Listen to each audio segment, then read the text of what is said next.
Hayaan niyo pong ipagdasal ko kayo. Mahal naming Panginoon, itinataas at ipinagkakatiwala ko po sa inyo ang nanonood ng video na ito. Pangalagaan niyo po siya at ingatan.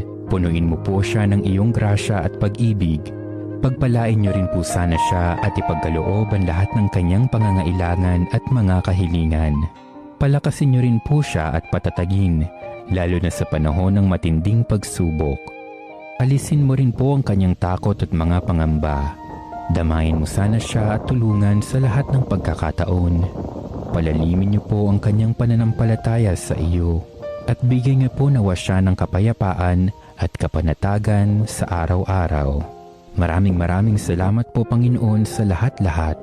Ikaw ang aming Diyos at tagapagligtas at buong-buo ang aming pagtitiwala sa iyong kapangyarihan at kabutihan. Amen.